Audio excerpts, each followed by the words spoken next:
Meus irmãos, a paz do Senhor. Amém. Amém. Glória a Deus. Vamos ler a palavra do Senhor. Vamos finalizar hoje o nosso estudo sobre um propósito para o altar, um propósito para as nossas vidas. E eu gostaria que você abrisse a sua Bíblia, você já sabe aonde. Em 1 Reis, capítulo de número 18. 1 Reis, capítulo de número 18. Graças a Deus por essa oportunidade. Um friozinho, né? No estado de São Paulo. Então você que está aí enrolado na coberta, na almofada, entendeu? Nós estamos aqui juntamente contigo para meditarmos na palavra do Senhor. Oportunidade única, decreto de quarentena, não é isso? Nós estamos na presença do nosso Deus. Eu creio que o Senhor tem uma palavra para os nossos corações neste dia em especial. Capítulo 18 de 1 Reis. Eu vou estar lendo, vocês apenas me acompanhem. Eu vou estar lendo o versículo 17 ao 19, e depois eu vou ler do 41 em diante até o 46. Então, 1 Reis, capítulo 18, vou estar lendo do versículo 17 ao 19, e depois vou estar lendo do 41 ao 46. Diz assim a palavra do Senhor: Vendo-o, disse-lhe: És tu, ó perturbador de Israel? És tu, perturbador de Israel? Respondeu Elias: Eu não tenho perturbado a Israel, mas tu e a casa de teu pai, porque deixaste os mandamentos do Senhor e seguiste os Baalins. Agora, pois, manda juntar a mim todo Israel no monte Carmelo, como também os 450 profetas de Baal e os 400 profetas do poste ídolo que comem na mesa de Jezabel.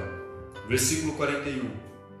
E disse Elias a Acabe: Sobe e come e bebe, porque já se ouve o ruído de abundante chuva. Subiu Acabe a comer e a beber. Elias, porém, subiu ao cimo do Carmelo, e ele, curvado para a terra, meteu o rosto entre os joelhos e disse ao seu moço: Sobe e olha para o lado do mar. E ele subiu, olhou e disse: Não há nada. Então lhe disse Elias: Volta, e assim por 7 vezes.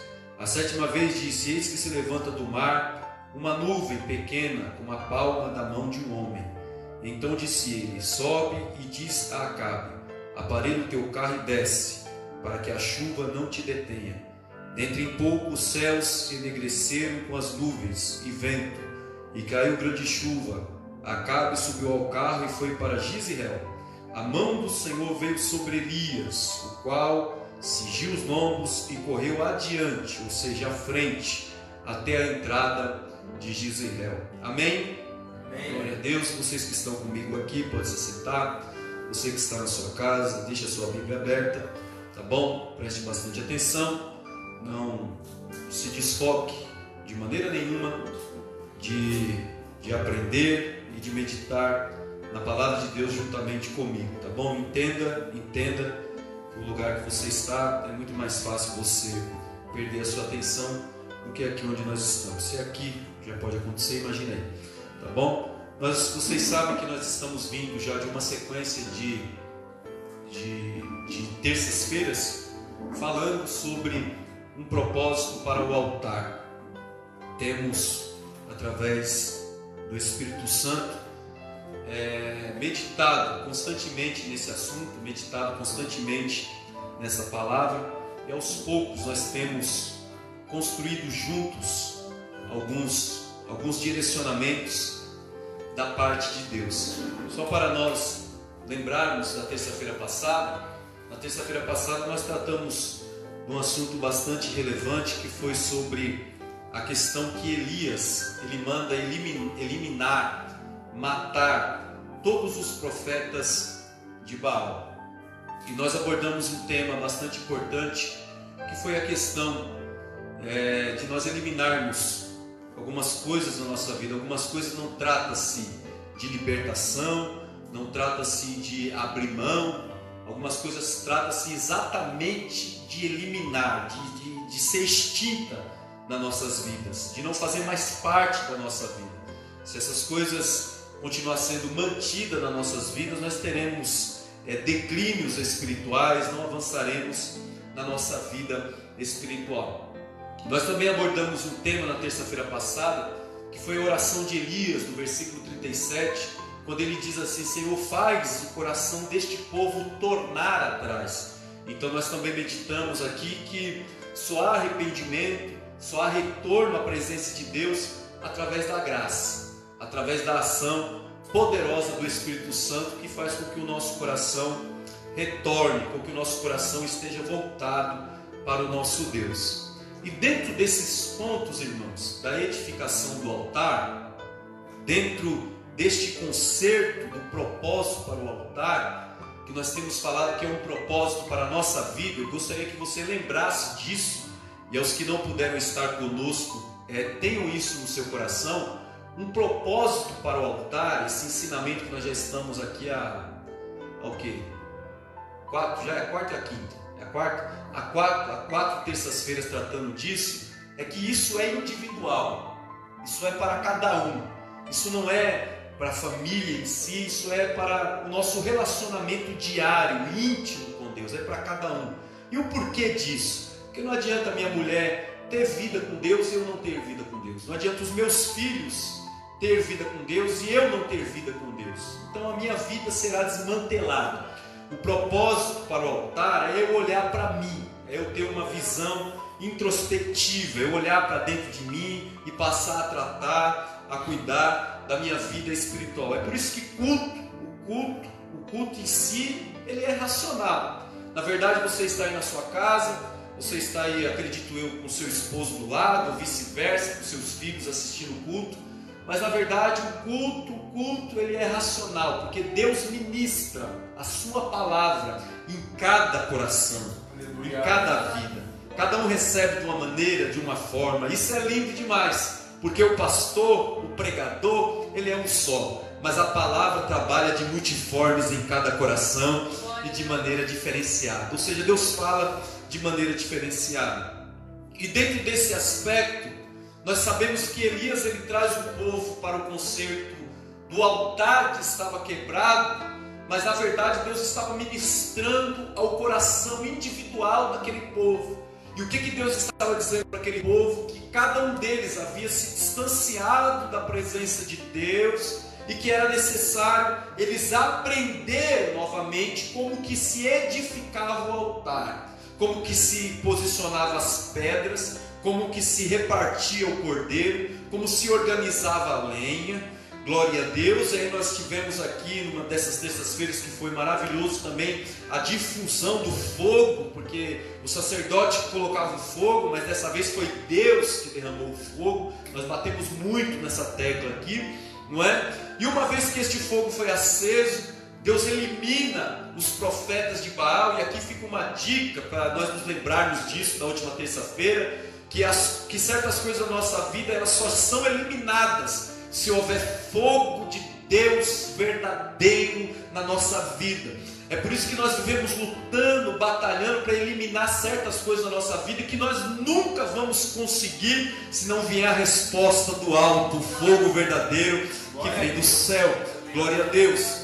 E eu quero, irmãos, concluir esse assunto com vocês hoje aqui, trazendo a vocês um paralelo muito importante. Porque uma vez que o altar está consertado, uma vez que existe a evidência do fogo do céu, uma vez que os profetas, ou as atitudes, ou as coisas que estão na nossa vida são eliminadas, começa a se haver um paralelo na nossa vida, começa a haver um certo de paliativo, uma diferenciação na nossa vida, que é o que o texto nos mostra aqui. É lógico que existe uma diferença do crente que tem o seu altar consertado e do crente que tem um altar desconcertado. Existe uma diferença do crente que tem direção de Deus e daquele que não tem. É por isso que a Bíblia diz assim, que existe uma diferença daquele que serve a Deus e aquele aquele que não serve. Inclusive, a Bíblia é um texto recheado de amostras, de direcionamento, dizendo que há diferença entre o povo de Deus e aqueles que não servem. Há uma diferença. E hoje, no nosso tempo, o que é mais falado no nosso tempo? É falado no nosso tempo que quando nós estamos passando por certas provações é porque nós estamos fora da direção. Quando nós estamos enfrentando certas guerras na nossa vida é porque nós estamos fora da direção. E na verdade não é isso. Não significa que nós estamos sendo provados ou estamos passando algumas coisas na nossa vida que nós estamos fora da direção. Ao contrário. Pode ser que você está sendo provado, você está na direção. Inclusive, quem está na direção são os mais provados. Quem está na presença de Deus são os mais provados. Já disse aqui que nós devemos estranhar, na verdade, quando tudo vai bem. Porque quando aquela mulher saiu dizendo para Geazi que tudo ia bem, o menino estava morto em casa. E quando ela voltou para o profeta, quando Geazi voltou para o profeta, dizendo, não, ela disse que está tudo bem, o profeta disse para Geazi assim, não. Há uma angústia no coração dessa mulher e Deus não me revelou o que está acontecendo, mas tem uma angústia, tá certo? Então isso significa que existe um paralelo, uma diferença, tem que haver diferença.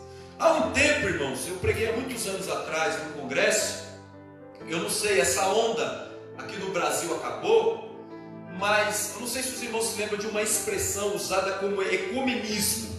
Essa expressão usada como ecumenismo era a junção de todas as igrejas, por exemplo, a igreja católica, a igreja evangélica, a igreja batista, a congregação, todas as igrejas se uniam.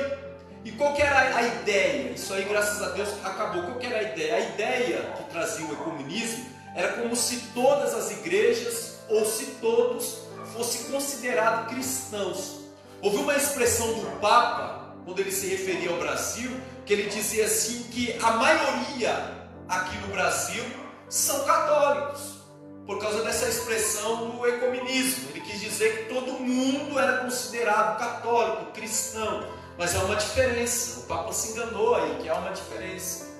As igrejas, elas podem se juntar para o único bem comum e maior, que é glorificar o nome de Jesus. A Ele a honra, a Ele a glória. Glória a Deus, mas o verdadeiro cristão não se prostra diante daquilo que não é de Deus. O verdadeiro cristão não tem vínculos com aquilo que não presta. O verdadeiro cristão, ele sabe diferenciar o que é Deus e o que é Baal. O verdadeiro cristão, ele sabe diferenciar o que é uma vida de oração e o que é aparência de piedade. O verdadeiro cristão sabe diferenciar. Então, quando nós temos o destaque, o fechamento do capítulo 18 de 1 Reis, aqui é um destaque em evidência, um paralelo em evidência. E qual é esse paralelo? Eu queria trazer a vocês, no propósito para o altar de hoje, é o paralelo entre a vida de Acabe e a vida de Elias. Porque o texto aqui faz questão de mostrar isso para nós. E como eu disse a vocês, normalmente os pregadores, eles enfatizam muito esse ponto aqui da vitória de Elias contra os 450 profetas, o que é relevante. Mas nós não podemos nos esquecer que a relevância do texto, o foco do texto do capítulo 18 não é a vitória de Elias sobre o profeta. O foco do texto é o conserto do altar, é o povo se achegar. Nós precisamos entender que antes de vir uma vitória, é necessário vir um conserto. É necessário nós entender que antes de vir um troféu, é necessário vir a organização. É necessário que antes da gente nos alegrar, primeiro nós devemos chorar. Aleluia. É necessário que antes que a gente avalie toda a situação, primeiro a gente olhe para dentro de nós e diga obrigado, Senhor. Porque se o Senhor não agisse dentro de mim, eu não estaria aqui hoje. Bendito aleluia. Seja o nome do Senhor. Glória a Deus, aleluia. Então aqui, irmãos, primeiramente no versículo 17, a Bíblia diz assim que Elias ele tem uma entrevista, ele conversa com Obadias, servo de Acabe, e ele manda ali, fala para Obadias dizer para Acabe que ele estava presente.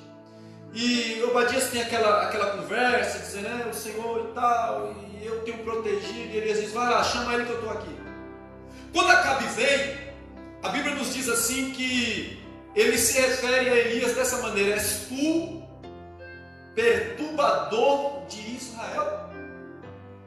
E Elias se defende dizendo, eu não tenho perturbado, versículo 18, igreja, a Israel, mas tu e a casa de teu pai, porque deixaste os mandamentos do Senhor e seguiste os Baalins. Versículo 19.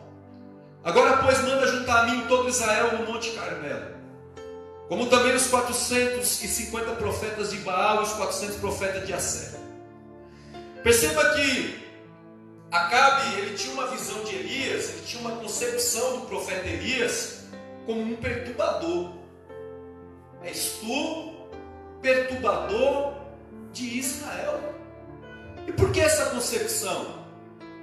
Vocês lembram que vocês que não participaram do ensino, eu creio que vocês vão se lembrar disso, que Israel, ele está numa crise. Preste atenção nisso, isso é importante demais para você e para mim. Israel está numa crise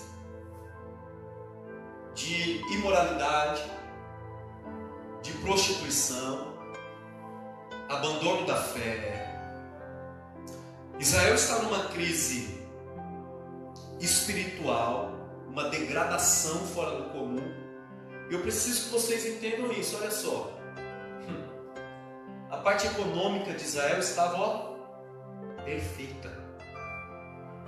A parte da hierarquia de Israel, rei, rainha, estava perfeita. As 10 tribos do norte, estava tudo sob controle, tranquilo. Havia uma crise espiritual.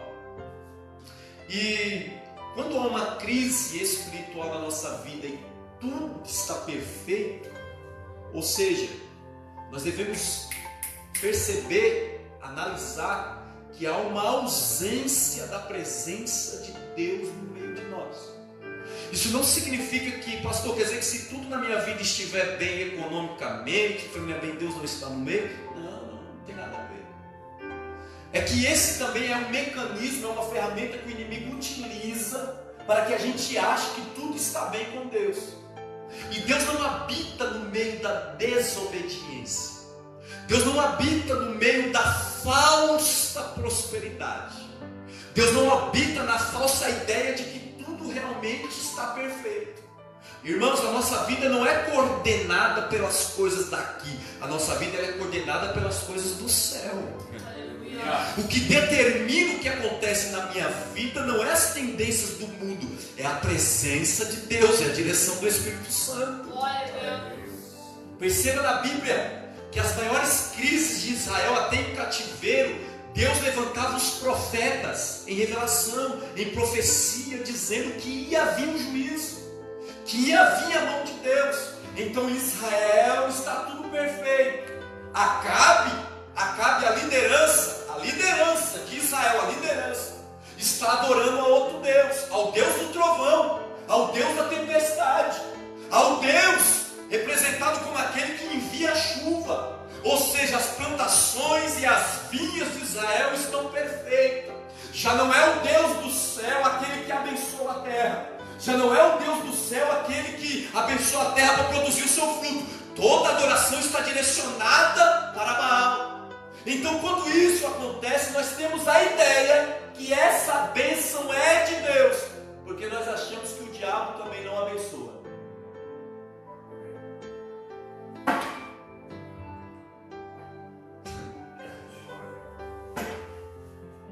Porque tudo aquilo que o diabo ele oferece, ele quer de volta. O nosso Deus, ele é um Deus que ele nos abençoa, não querendo nada em troca. Aleluia, glória a Deus. Então Israel está desvirtuado nessa atitude. Aí aparece Elias. E quando Elias ele aparece, Elias traz uma profecia dizendo: olha, Deus vai fechar os céus e não haverá chuva mais sobre a terra. Parece que a profecia de Elias é um tipo de coronavírus que vem sobre a terra. profecia de Elias é um juízo de Deus que vem sobre Israel. Parece que não é? Assim como um juízo de Deus que vem sobre a terra e sobre a igreja que está dormindo, que está parada, que está distante. Oh, meu irmão, a igreja não foi chamada para viver em conformidade com este mundo. Aleluia. Deixa eu te falar uma coisa. Sim, a igreja é levantada para orar nos tempos de crise. Mas sabe por que a igreja é levantada para orar nos tempos de crise? Porque a igreja não tem uma vida de oração no tempo de bonança. Porque se nós tivéssemos uma vida de oração no tempo de bonança, nós passaríamos pela crise, marchando e dando glória a Deus. Aleluia! Glória a Deus. Então Deus, Ele levanta Elias. E aí, irmãos, entra um paralelo. Por que entra um paralelo? Porque não é só Acabe que acha que Elias é um perturbador. Porque quando Elias prega esse povo, vocês se lembram que o povo não responde a mensagem de Elias. O povo não escuta. Que mensagem, pastor? Aquela lá que Elias diz para eles assim, ó: até quando cocheareis entre dois pensamentos? Então eles também não respondem. Você conhece pessoas assim, irmãos? Você conhece pessoas assim? Entendeu? Tem gente que tem certa opinião sobre você, mas não tem coragem de te falar, se manifestar. Lá no fundo ele acha que você não presta, mas ele dá aquele sorrisinho, né? De canto de boca. Não, eu gosto. Então o povo também tinha uma concepção que Elias era um perturbador. Porque, irmãos, ora, qual que é melhor? Nós temos a ordem natural das coisas ou ter um caos, um colapso? Então há um paralelo aqui. Olha só que coisa interessante. Elias, para Acabe, ele é um perturbador. Mas quem é na verdade Acabe? Acabe é aquele que, em conformidade com a sua esposa e com a situação e com tudo que está acontecendo, ele se prostra diante de Baal. Ou seja, ele trai a Deus e se prostitui, levando a nação a uma imoralidade. Sabe quem é Acabe? Acabe é a liderança falida. Acabe é aquele que não respeita o altar. Acabe é aquele que não tem um propósito individual para a sua própria vida, porque existe algo muito terrível na vida das pessoas. É quando eu faço propósito pelas pessoas, mas eu não faço propósito por mim mesmo. Então Acabe é a liderança falida. E deixa eu te falar uma coisa, meu irmão. Eu e você exercemos uma liderança. Sou pastor da igreja Transformando Vidas. Eu exerço uma liderança nessa igreja, mas eu também exerço uma liderança sobre a minha casa. E quando eu, dentro da minha casa, eu não me posiciono, quando eu dentro da minha casa, eu sou uma coisa e na igreja eu sou outra, eu sou uma liderança falida. Porque é fácil sim estar dentro da igreja adorando, é fácil sim estar dentro da igreja glorificando, mas se dentro da minha casa eu não tenho posicionamento, por incrível que pareça, irmãos, eu tenho coragem para falar, e eu tenho certeza que alguns pastores têm coragem para falar. Sabe por que nós estamos enfrentando tanta dificuldade para adorar a Deus dentro da nossa casa? Porque nós somos uma liderança falida dentro da nossa casa. Nós não nos levantamos para buscar, nós não buscamos de madrugada, nós não oramos em casa. No domingo, a Bíblia diz assim que o domingo, irmãos, é considerado o sábado do Senhor, é o domingo, é o dia do Senhor. Sabe o que a gente faz no domingo? No domingo a gente quer dormir até tarde, no domingo a gente quer descansar, no domingo a gente quer almoçar fora. Qual é o domingo que a gente diz, esse dia é do Senhor e eu vou tirar só para Ele? Porque nós nos acostumamos às tendências naturais do mundo, mas a profecia chegou. Eu estou trancando os céus para que o meu povo se arrependa e busque a minha face. Aleluia! Elias é considerado perturbador. Elias é considerado, na visão de Acabe, aquele que trouxe o caos. E Elias faz uma defesa dizendo, olha, e aqui Elias deixa alguns pontos dizendo assim, ó, eu não tenho perturbado Israel não, mas tu e a casa de teu pai, porque deixaste os mandamentos. Primeiro, Acabe deixa os mandamentos. Os irmãos sabem que a palavra do Senhor, os mandamentos, tem que estar cravado dentro do nosso coração, guardado dentro da nossa alma. É por isso que eu bato muito nesse ponto aqui, ó. Se nós não ouvir, guardar dentro do nosso coração, não faz efeito. Perceba que para todas as igrejas da Ásia, o Senhor fala a mesma coisa. Quem tem ouvidos, ouça o que o Espírito diz à igreja. Quer mudar? Quem tem ouvido, ouça o que o Espírito diz para mim, para você, para o teu coração, para a tua alma, entendeu? Quem tem ouvido, pastor, eu tenho ouvido, não basta, para ter que ter ouvido e tem que ter essa expressão, ouça, guarda, retém, põe no seu coração.